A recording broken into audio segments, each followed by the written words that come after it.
औज़ुबिल्लाहि मिनश्शैतानिर्रजीम बिस्मिल्लाहिर्रहमानिर्रहीम। अस्सलामु अलैकुम वरहमतुल्लाहि वबरकातुहू। मंच पर बैठे हुए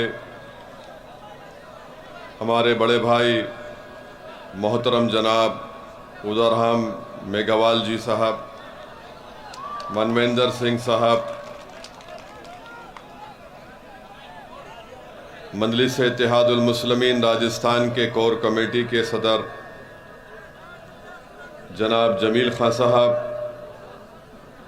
बारमेर के जो हमारे मजलिस के इंचार्ज हैं एडवोकेट जावेद अली खां साहब, कोर कमेटी के दीगर मेंबर्स एडवोकेट काशिफ ज़ुबैरी साहब, इमरान नवाब साहब और हाजी मौलाना ताज मोहम्मद साहब, मौलाना कमाल साहब, फजल खां साहब, अलाउद्दीन चौताला साहब, मौलाना सिकंदर साहब, रफ़ीक हाडा साहब, केडी हाडा साहब, और आज के इस जलसे को कामयाब बनाने के लिए जो कोई भी इसमें मेहनत किया, मैं आप तमाम का शुक्रिया अदा करता हूँ। और ख़ास तौर से आवाम का जो आज इतनी तकालीफ़ उठाकर आपने दूर दूर का सफ़र करके आज के इस जलसे में जनसभा में आपने शिरकत की, मैं आप तमाम का शुक्रिया अदा करता हूँ कि आपने तकालीफ़ उठाकर आज यहाँ पर आए। और मुझे यकीन है कि इतनी बड़ी तादाद में आपका यहाँ पर आना यकीनन मजलिस के ज़िम्मेदारों के हौसलों को बुलंद भी करता है और हमको इस बात का एहसास दिलाता है कि हम पर भी एक बहुत बड़ी ज़िम्मेदारी है कि अवाम ने हम पर एतमाद और भरोसा किया है और हमको इंशाअल्लाह ताला आपके एतमाद और भरोसे पर और मेहनत करके हमको आगे बढ़ना है। मैं आपका शुक्रिया अदा करता हूँ कि आप लोग यहाँ पर आए और आपका यहाँ पर आने का मकसद एक ही है कि आप जानते हैं कि मजलिस के प्लेटफॉर्म से ही ओवैसी और जमील और जावेद की ज़बान से ही आप सच्चाई को सुनते हैं। आप कमज़ोरों की हक़ की बात को सुनने के लिए आए हैं। आप मज़लूमों के इंसाफ के लिए आप यहाँ पर आए हैं। आप जालिम हुक्मरानों को एक पैगाम देने के लिए आप यहाँ पर आए हैं। मैं आपका शुक्रिया अदा करता हूँ क्योंकि मजलिस के प्लेटफॉर्म से हमने हमेशा से पिछले 65 साल से कमज़ोरों की लड़ाई लड़ी है। और जब मजलिस कमज़ोरों की लड़ाई लड़ती है तो मजलिस ये नहीं देखती कि कमज़ोर का ताल्लुक़ किस बरादरी से है, किस समुदाय से है, किस मज़हब से है। मजलिस का मानना यह है कि जो कमज़ोर है वह असदुद्दीन ओवैसी की आँख में मजबूत है। मजलिस का मानना यह है कि हुक्मरान चाहे कोई भी हो, चाहे दिल्ली का प्रधानमंत्री हो या राजस्थान का मुख्यमंत्री हो, अगर वो जनता के लिए काम नहीं करेगा, इंसाफ नहीं करेगा, तो यकीनन मजलिस इनके ख़िलाफ़ खड़े होती आई है और मजलिस खड़ी होती रहेगी। मेरे अजीज़ दोस्तों और बुज़ुर्गों, मजलिस का प्लेटफॉर्म सच्चाई और हक़ की आवाज़ बुलंद करने का प्लेटफॉर्म है। मजलिस का प्लेटफॉर्म किसी की चापलूसी करना या फिर किसी हुक्मरान के आगे घुटने टेक देना या फिर उनकी खुशामद करना, यह मजलिस का प्लेटफॉर्म नहीं बना है, ना कभी बनेगा इंशाअल्लाह ताला। मेरे अजीज़ दोस्तों और बुज़ुर्गों, आप जानते हैं कि अभी आप और हमने हमारे भाई उदरहम मेघवाल साहब से सुना कि कैसे आज राजस्थान में और पूरे देश में दलित समाज को परेशान किया जा रहा है। मैं हमारे बड़े भाई उदरहम मेघवाल जी को ये बात बताना चाहता हूँ कि मेरा मानना यह है कि हमारे देश में और राजस्थान प्रदेश में या हमारे देश के जितने प्रदेश हैं, वहाँ पर जहाँ कहीं भी मुझे जाने का मौका मिला, एक बात को मैंने महसूस किया कि उस हर मुकाम पर हमने देखा, मैंने देखा कि मुसलमान हो, दलित हो या आदिवासी हो, इनका कोई नेता नहीं है, इनके पास इनका कोई नेता नहीं है। और जब चुनाव आता है तो मुसलमान हो, दलित हो, आदिवासी हो, सबसे ज़्यादा अगर कोई वोट डालता है तो मुसलमान, दलित और आदिवासी वोट डालता है। मगर आज आपको इस बात को समझाने के लिए भी आया हूँ कि जब तक ये कमज़ोर समाज इस बात को महसूस नहीं करेंगे और एक तय नहीं कर लेंगे कि हम वोट डालते आए हैं मगर अब हमको वोट लेना पड़ेगा, और जब आप वोट लेने की बात करेंगे तब आप अपने दरमियान से किसी को अपना नेता बनाना पड़ेगा। ये वक्त मेरे बुजुर्गों, मेरे नौजवानों, ये वक्त आपको पुकार पुकार कर कह रहा है कि अब ये वक्त दलित मुसलमानों को मिलकर अपने नेता को बनाना पड़ेगा। अगर आप अपने नेता को नहीं बनाएंगे तो फिर इसी तरह से आपको रोना पड़ेगा कि मुझसे इंसाफ नहीं हुआ। और इस बात को याद रखिए, ये दुनिया आपके आंख से बहते हुए आंसुओं की कदर नहीं करती। ये दुनिया और इस दुनिया पर हुक्म सादिर करने वाले हुक्मरान उसी वक्त लोगों आवाम से डरते हैं जब आवाम उनकी आंख में आंख डालकर उनसे कहेगी कि अगर तुम हमारा हक नहीं दोगे तो हम तुमको सत्ता से हटा देंगे, तुमको कुर्सियों पर बैठने नहीं देंगे जब तक कि तुम हमारी मसाइल को, हमारे काम को नहीं करोगे। तो इसीलिए मेरे अजीज़ दोस्तों, यही पैगाम हमारा है कि अब हम बहुत रो लिए।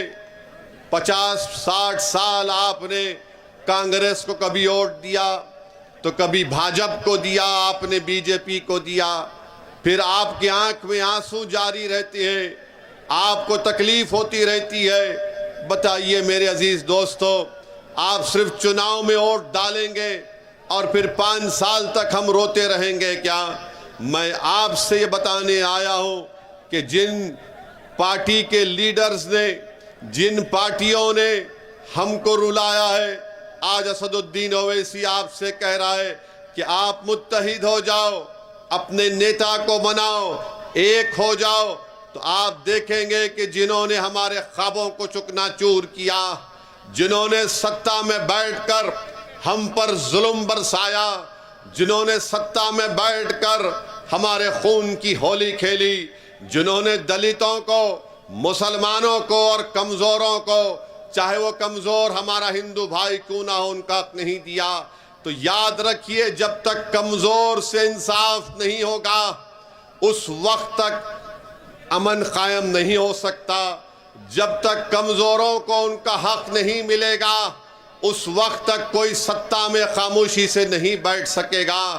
आज वक्त है मेरे अजीज़ दोस्तों और बुजुर्गों कि हमको एक होकर मजलिस को मजबूत करिए।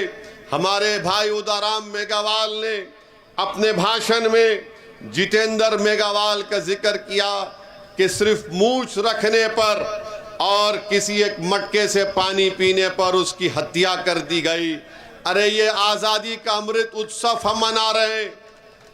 भारत को आज़ाद होकर 75 साल हो चुके हैं और जिस भारत को संविधान जिसने बनाया अपने खून पसीना देकर, जिसमें रातों में जाग जाग कर जिसने संविधान का एक एक लफ्ज लिखकर उसको संविधान बनाया, आज उसी संविधान बनाने वाले बाबा साहेब अम्बेडकर के, उन्हीं के मानने वालों को आप पानी के मटके को हाथ लगाने पर उनकी जान ले ली जाती है राजस्थान में। बताओ ये कौन सा आज़ादी का अमृत उत्सव हम मना रहे हैं?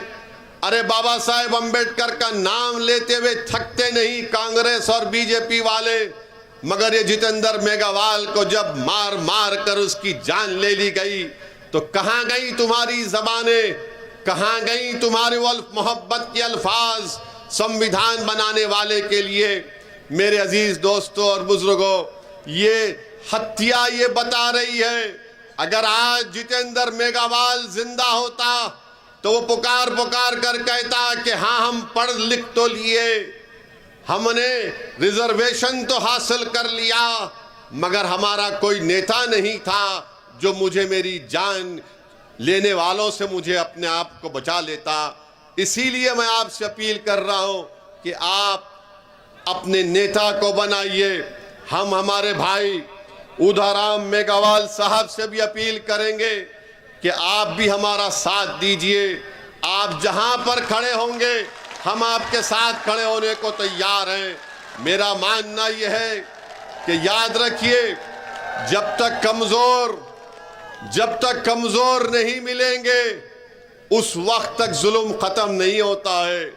जब तक कमजोर एक जगह पर हाथ में हाथ और दिल को नहीं मिलाएंगे उस वक्त तक जालिम अपना जुल्म खत्म नहीं करता। जब कमजोर मिल जाएंगे तो जालिम का महल चुकनाचूर होकर रह जाएगा।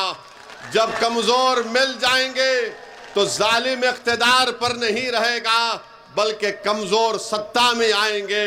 ये वक्त का तकाजा ये है कि हम मिलकर अपनी कोशिशों को जारी और सारी रखें। मैंने कल रात में भी कहा था और आज भी कह रहा हूं कि दलितों को, मुसलमानों को हमारे गुज्जर भाइयों से सबक हासिल करना पड़ेगा, जाटों से सबक हासिल करना पड़ेगा, राजपूतों से सबक हासिल करना पड़ेगा। जब राजपूत अपनी नेता को बनाते हैं, कोई उनका नेता भाजपा में होता है, कोई कांग्रेस में होता है, तो किसी को तकलीफ नहीं होती है। जब जाटों का नेता कांग्रेस में होता है और बीजेपी में होता है तो किसी को तकलीफ नहीं होती है। जब इन समाजों का बड़ा बड़ा नेता हर पार्टी में मौजूद है, मगर जब दलित खड़े होकर कहता है कि मैं मेघवाल को अपना नेता बनाऊंगा, जब मुसलमान खड़े होकर कहता है कि हाँ ओवैसी जो बात कह रहा है कि राजस्थान में मुसलमानों का नेता होना चाहिए, तो सबके पेट में दर्द शुरू हो जाता है। अरे जब गुज्जर का नेता हो सकता है, राजपूत का नेता हो सकता है, जाट का नेता हो सकता है, अरे हर बरादरी का नेता हो सकता है, तो क्यों नहीं राजस्थान के दलित और मुसलमान अपना नेता बनाते हैं? बनाओ अपने नेता को। क्या आप अपने नेता को बनाएंगे? क्या आप अपने नेता को बनाएंगे? ये नेता आपके दरमियान से उठेगा, कोई आसमान से आने वाला नहीं है। आप कोई जमीन के नीचे से निकल कर नहीं आएगा, वो तुम्हारे दरमियान से उठेगा। उसको तुमको अपना नेता बनाना पड़ेगा। और अगर तुम नेता बनाओगे तो याद रखो, जितेंद्र मेघवाल की जिस तरह हत्या की गई, कोई मैका लाल, कोई जालिम दोबारा कोई जितेंद्र मेघवाल को मारना तो छोड़ो, उसको हाथ लगाने से पहले सोचेगा। अगर राजस्थान के मुसलमान अपना नेता बनाएंगे तो आप और हम इंशाअल्लाह ताला, जिस तरह आपकी हमारी आंखों ने जुनैद और नसीर की हत्या को देखा, हम उस हत्या को नहीं देखेंगे, उस पर रोक लग जाएगा। क्योंकि मारने वालों को, जुल्म करने वालों को मालूम हो जाएगा कि मुसलमान राजस्थान का, दलित राजस्थान का जाग चुका है। वो अब तुम्हारे जुल्म को सहने वाला नहीं है, वो कि तुम्हारी बात से डरने वाला नहीं है, वो तुम्हारे झूठे वादों पर एतमाद नहीं करेगा, बल्कि वो अपने मुकद्दर के फैसले करेगा। जो लोग दलित और मुसलमानों का इस्तेसाल और एक्सप्लॉयटेशन करते हैं, वो क्या चाहते हैं कि हम इनके गुलाम बनकर रहें, हम इनके ताबे रहें, और वो ये चाहते हैं कि हमारे मुकद्दर के फैसले वो करेंगे। तो सुनो कांग्रेस और बीजेपी वालों, तुम एक कमरे में बैठकर दलित और मुसलमानों के मुकद्दर के फैसले नहीं करोगे, बल्कि हम तुम्हारे सामने कुर्सी डालकर, मेघवाल पैर पे पैर डालकर, ओवैसी तुम्हारी आंखों में आंखें डालकर कहेगा कि हम करेंगे हमारे मुकद्दर के फैसले, तुम नहीं करोगे। हम जो बोलेंगे हमारे समाज के बारे में, जो हम बेहतर जानते, तुमको करना पड़ेगा। तो मेरे अजीज दोस्तों और बुजुर्गों, इस बात को आपको महसूस करना है। मैं, हमारे भाई ने कहा कि जितेंद्र मेघवाल को गहलोत सरकार ने सिर्फ 8 लाख रुपए दिए। वो पुलिस वाले भाई, वो पुलिस वाले भाई साहब रुक जाइए, छोड़ दीजिए, हमारी मोहब्बत में आए हैं।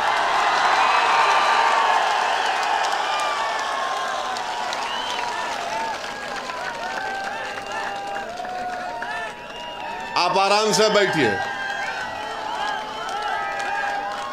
मोदी जी की रैली में, अशोक गहलोत की रैली में इतना करीब तो कोई आ भी नहीं सकता।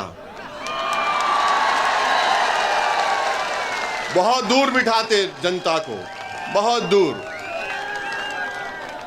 आप इतना करीब आ गए, मुझे यकीन है कि हमारे अल्लाह हमारे दिलों को मिला देगा इंशाअल्लाह। हमारे पुलिस के भाई बिल्कुल फिक्र मत करिए, कुछ नहीं होगा मुझे, आराम से।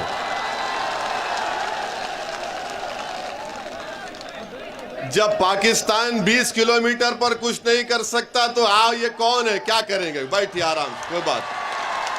अब वहीं रुक जाइए। हाँ, हमारे भाई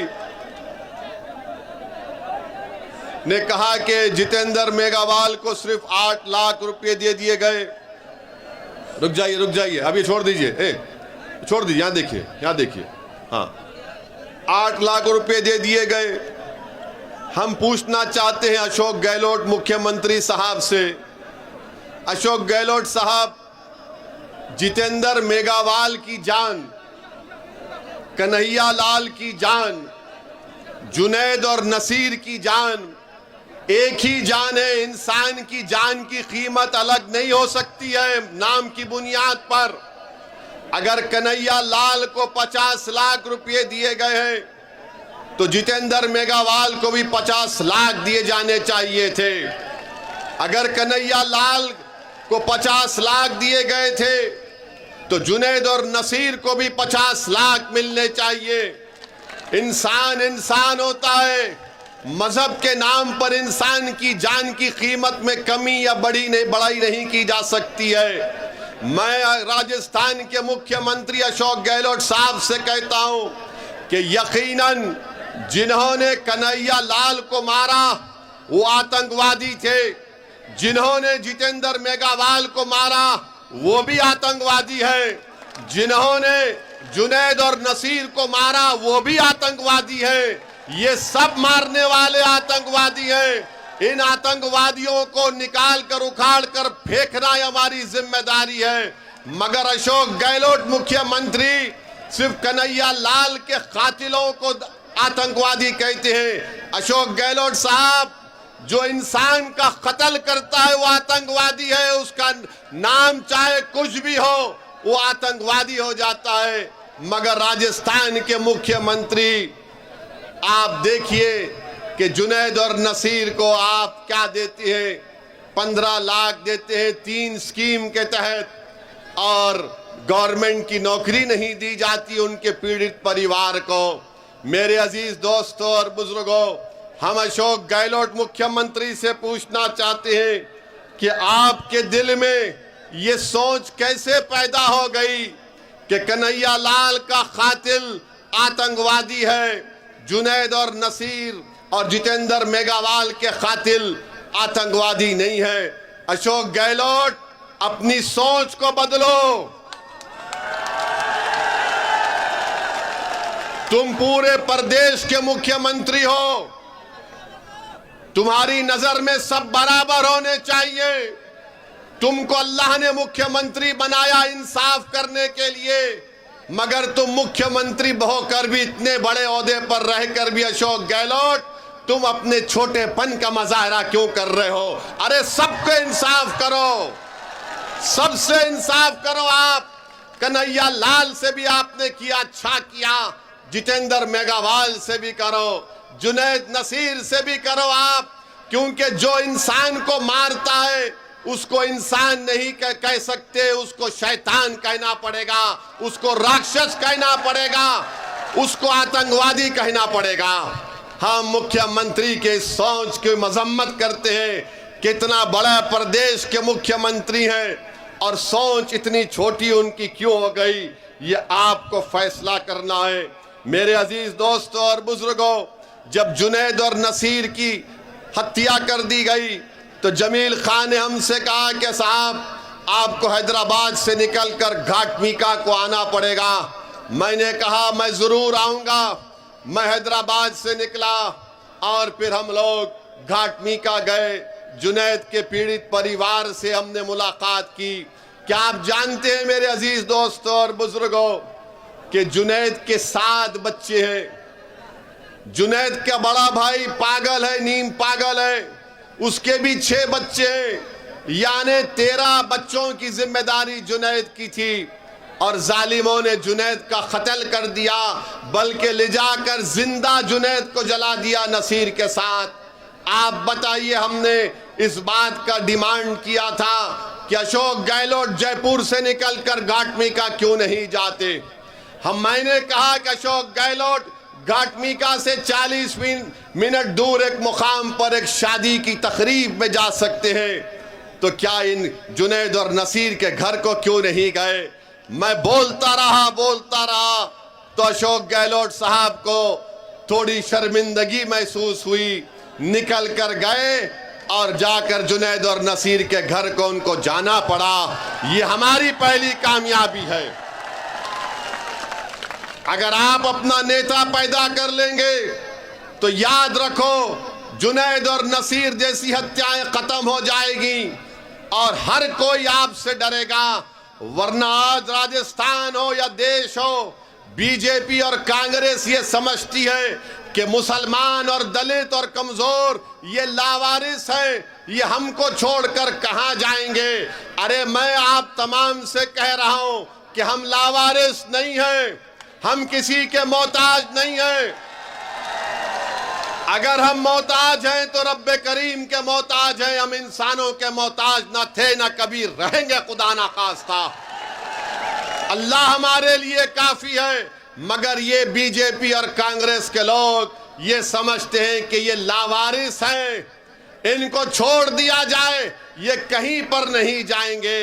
अरे अब तुम जाग जाओ कांग्रेस और बीजेपी वालों।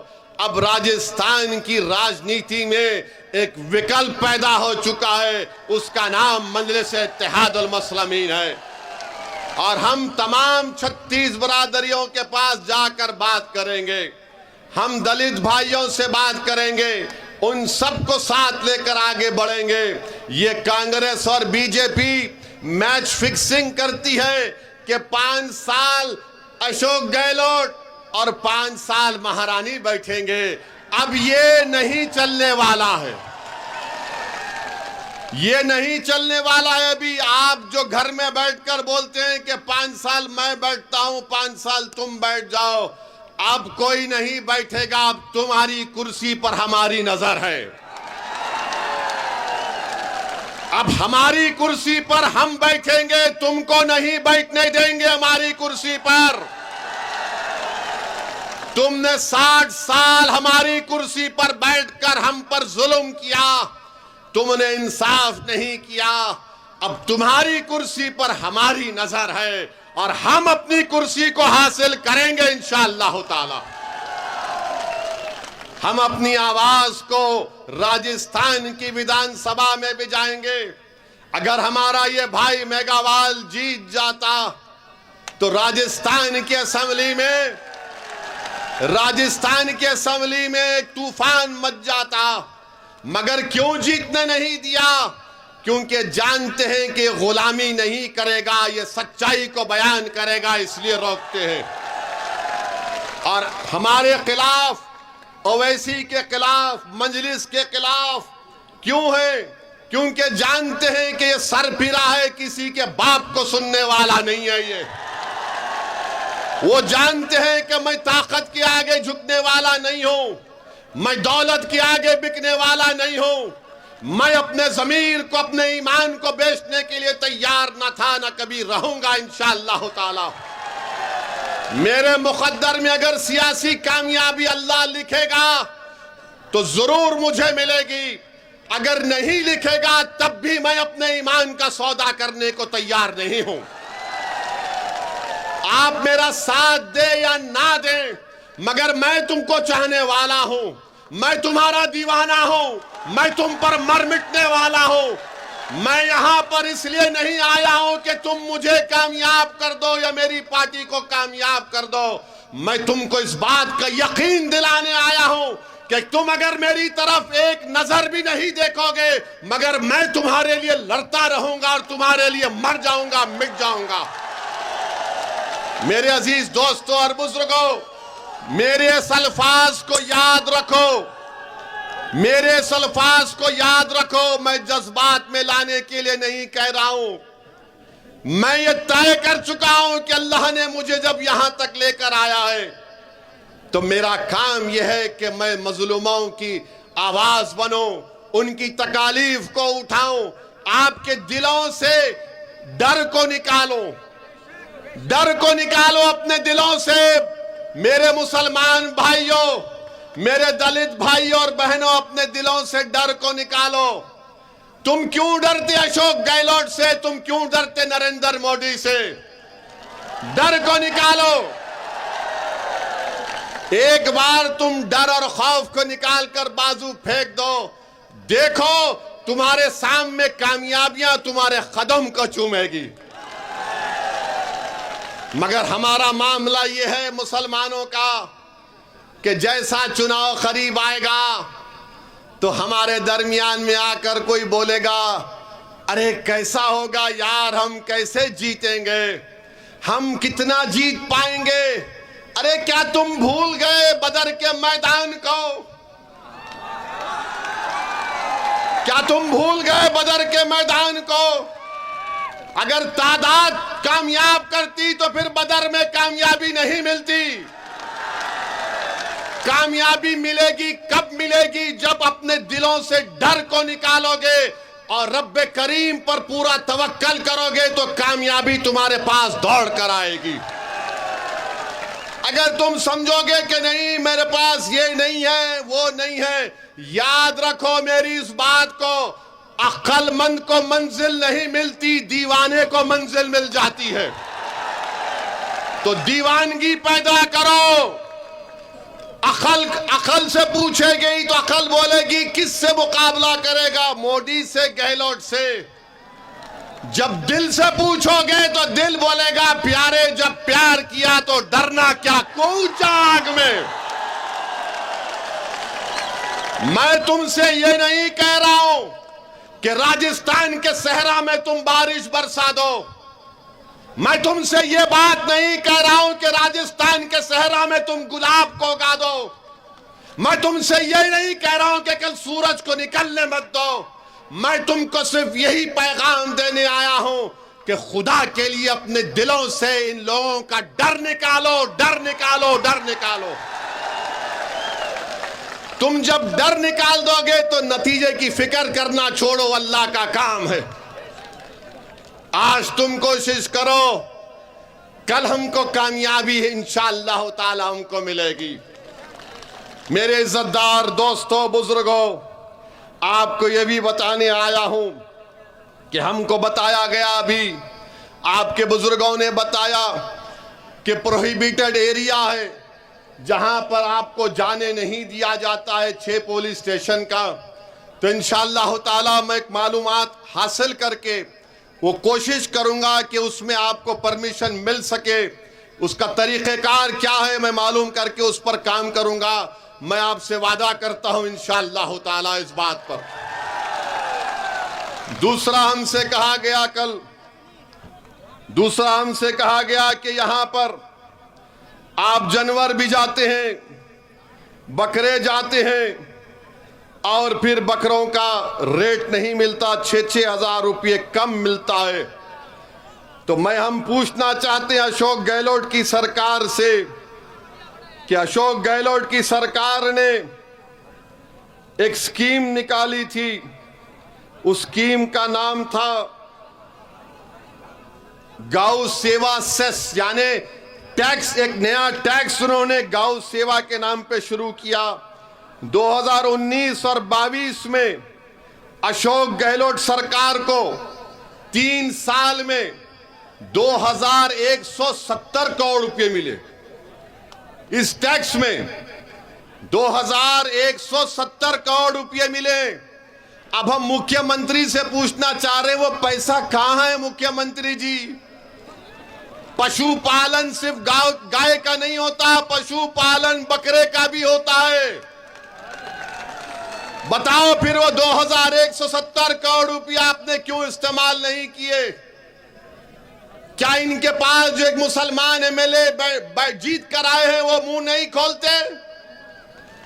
और अगर कोई उनके पास, यहां के मौजूदा विधायक के पास अगर कोई जाता है काम करने के लिए, तो वो पूछते हैं कि जरा, अभी हमारे भाई ने बताया, उदाराम जी ने, जरा लिस्ट तो लेकर आ कि तुम्हारे गांव से मुझे वोट नहीं मिला।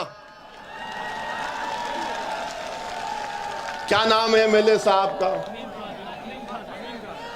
अमीन खान साहब। आप उम्र में मुझसे बहुत बड़े हैं, मगर मैं भी एक राजनीति के घराने से आता हूं।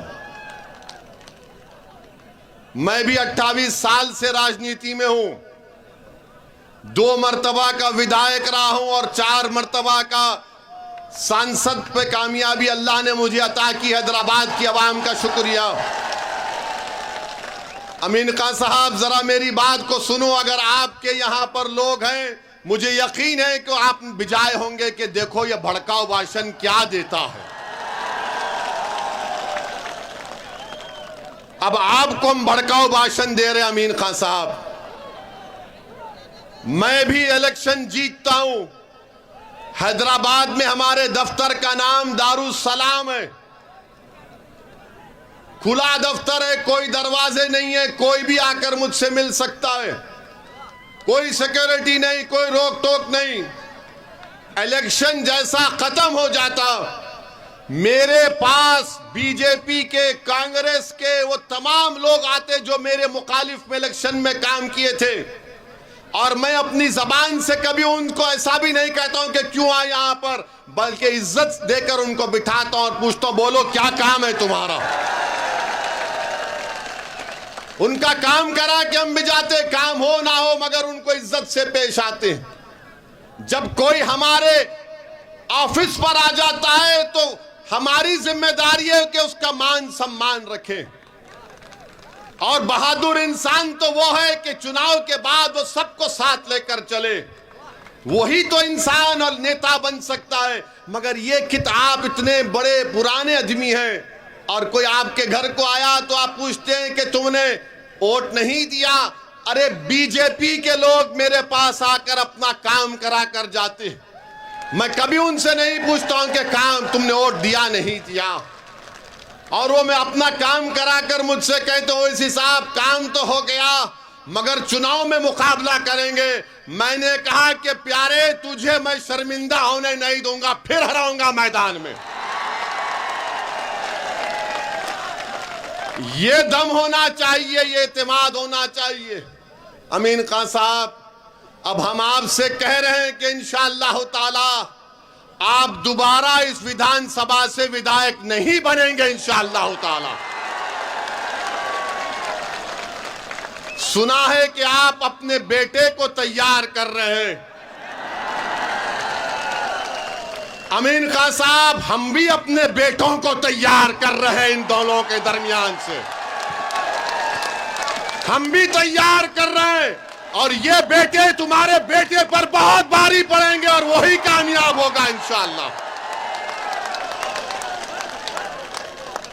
ये राजा रजवाड़े खत्म हो गए कि बाप के बाद बेटा। अरे जो काबिल होगा, जिसके दिल में अल्लाह का खौफ होगा, जो गरीब और मजलूमों के लिए मर मिटने का जज्बा होगा, जो जालिमों से पंजा आजमाई करेगा, वही गरीबों का नेता बनेगा।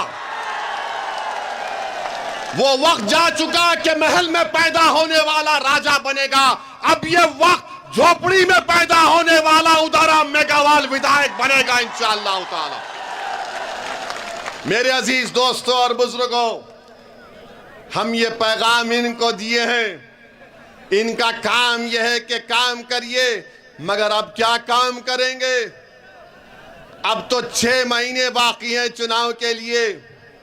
जब काम करने का टाइम था तो काम नहीं किए, अब चुनाव आ रहा है तो आज की सभा के बाद, आज के हमारे भाषण के बाद वो गेट पर खड़ कर तुमका इस्तकबाल करेंगे। आजा आजा आजा आजा। अब देखना, आप देखना, हमको फोटो भिजाना। अमीन खां अपने घर के दरवाजे गेट पर खड़ा है, ए आना आना। तो आप उनसे कहना, अमीन खान आप चलो ओवैसी की तरफ आओ, अब आओ, हम साथ जा रहे हैं उनके साथ। यही आपके वोट की ताकत है। यही बात जो हमारे भाई ने कहा कि विकल्प जरूरी है, एक सियासी विकल्प जरूरी है। जब सियासी विकल्प पैदा होगा तो आपकी वोट की, आपके मसाइल की तकालीफ दूर होंगी।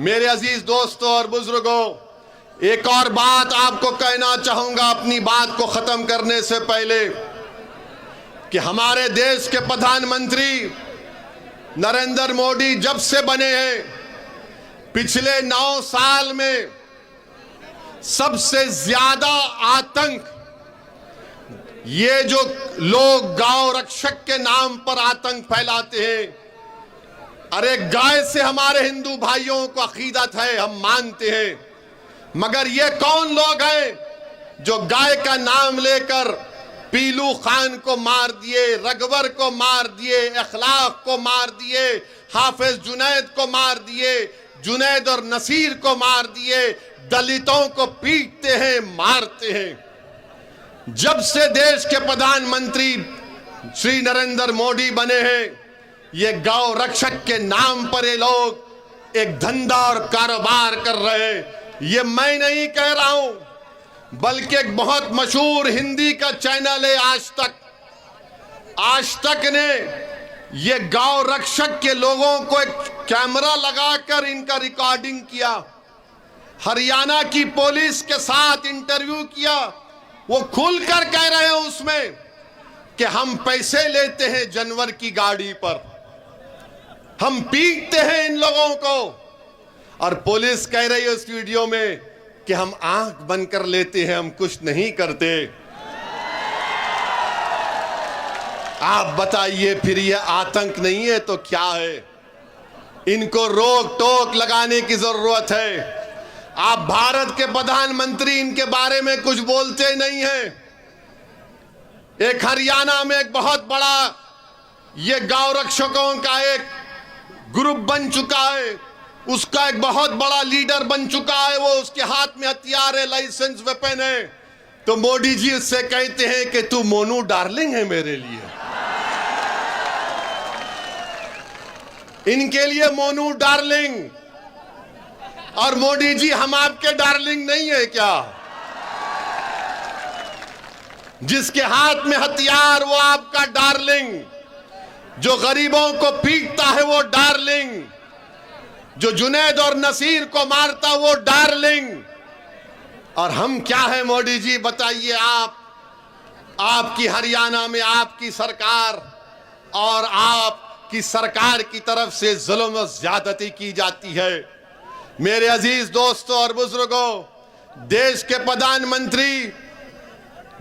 प्रधानमंत्री आजकल G20 की बात कर रहे हैं कि भारत विश्व गुरु बनेगा।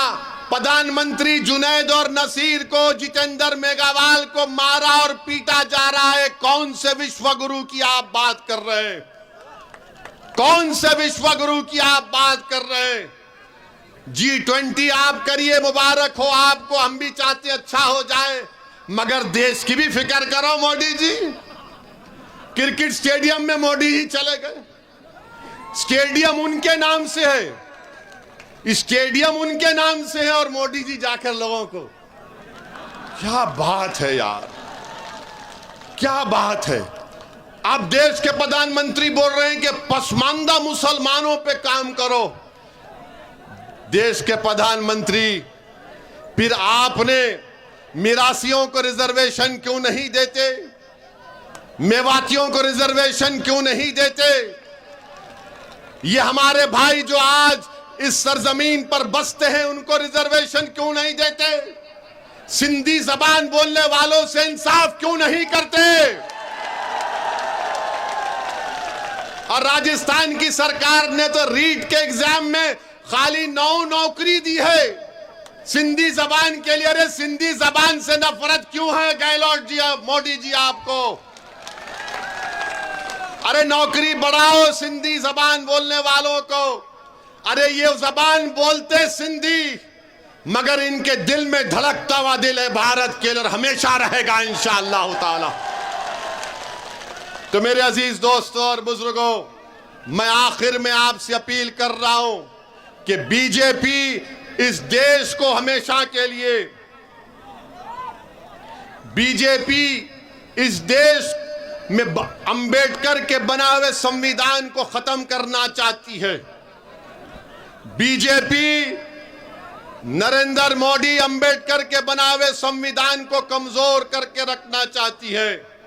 आरएसएस तो शुरू से अंबेडकर के संविधान को नहीं मानती थी। इनकी ऑर्गेनाइजर किताब निकाल कर अब मैं देख लो आप मैगजीन में क्या कहा था। गोलवालकर ने क्या कहा था कि अंबेडकर का संविधान नहीं, मनुस्मृति को मानने वाले हैं। इनको उस जमाने से भारत के संविधान से नफरत थी और रहे। तो मैं आपसे अपील कर रहा हूं कि हां, यह भी बात कि गगरिया में भारत माला प्रोजेक्ट में लोगों के घर चले गए और अभी तक केंद्र सरकार और प्रदेश की सरकार ने उनको पैसे नहीं दिए। हम डिमांड करते हैं कि भारत माला प्रोजेक्ट में जिनके घर और जायदादें गई हैं उनको पूरा का पूरा उनका कंपनसेशन मिलना चाहिए। सिंधी जबान से इंसाफ होना चाहिए। और मैं आखिर में आपको एक बात बता रहा हूं, एक मिनट रुक जाइए भाई आओ रुको, अभी आखिरी ओवर है, बैठो, मैच खत्म नहीं हुआ। आप हमारी बात को लिख कर रख लीजिए। मैंने उत्तर प्रदेश के चुनाव में भी कहा था, मगर उत्तर प्रदेश के दलित और मुसलमान ने ओवैसी की बात का यकीन नहीं किया। मैंने कहा था कि समाजवादी बीजेपी को नहीं हरा पाएगी, मगर मुसलमानों ने तय किया कि नहीं हम वोट देंगे। मैं ये कह रहा था कि अब मंजलिस को कामयाब करो, अपने 4-5 विधायक को कामयाब करो जो जाकर लड़ेंगे आपके लिए। वक्त ने बता दिया कि मैंने सच बोला था। गुजरात में मैंने कहा था कि बीजेपी को ये कांग्रेस नहीं रोक पाएगी, आप मंजलिस के विधायक को कामयाब करो। तो गुजरात के मुसलमानों ने मुझसे आकर कहा कि ओवैसी साहब, किसी ने बेटा कहा, किसी ने भाई कहा, मैं उनकी इज्जत को सलाम करता हूं कि नहीं हमको बीजेपी को हराना है। याद रखो, कांग्रेस में ताकत नहीं रही बीजेपी को हराने की। कांग्रेस में ताकत नहीं रही बीजेपी को हराने की। मैं सच कह रहा हूं, कहीं तुम भी गुजरात और उत्तर प्रदेश के मेरे उस पैगाम को अगर ठुकराओगे, ये तुम्हारा आपका इख्तियार है। कहीं नुकसान आपका और हमारा ना हो जाए। हमको अपनी आवाज को विधानसभा में पहुंचाना है। जब आपके वोटों से आपका लीडर बनकर विधानसभा में जाएगा तो वो लड़ेगा आपके लिए। अगर आप ये समझेंगे कि नहीं हम 60 साल से कांग्रेस का साथ दे रहे हैं, मत, इस पुरानी आदत को तोड़ना पड़ेगा आपको। इस पुरानी आदत को छोड़ना पड़ेगा आपको। अब एक नई आदत को पैदा करना पड़ेगा, क्योंकि आप और हमारा काम यह कि अपने नेता को पैदा करें, अपने लीडर को पैदा करें। अगर आप उत्तर प्रदेश और गुजरात की तरह तजुर्बा करेंगे तो खुदा ना खास्ता नुकसान हमारा ना हो जाए। इसीलिए जुनैद और नसीर और जितेंद्र मेघवाल की रूह तुमको पुकार कर कह रही है कि अब 60 साल की गुलामी को छोड़ो, अब आजादी को इख्तियार करो और अपने लीडर को पैदा करो, अपने नेता को कामयाब करो और डालकर। तो मेरी इज्जतदार, मेरे अजीज दोस्तों, बुजुर्गों, आप तमाम का बेहद शुक्रिया कि आप यहां पर आए। और इंशाअल्लाह ताला मैं आता था और आता रहूंगा इंशाअल्लाह ताला आपके लिए। अल्लाह ने मुझे एक जिम्मेदारी, एक वक्त पर अल्लाह ने मुझे रखा है। मैं अपनी जिम्मेदारी को निभाने की कोशिश कर रहा हूं। आप हमारा साथ दीजिए, अपने दिलों से डर को निकालिए और मजलिस के संगठन को मजबूत करिए, मजलिस के मेंबर बनिए। अस्सलाम वालेकुम व रहमतुल्लाहि व बरकातहू।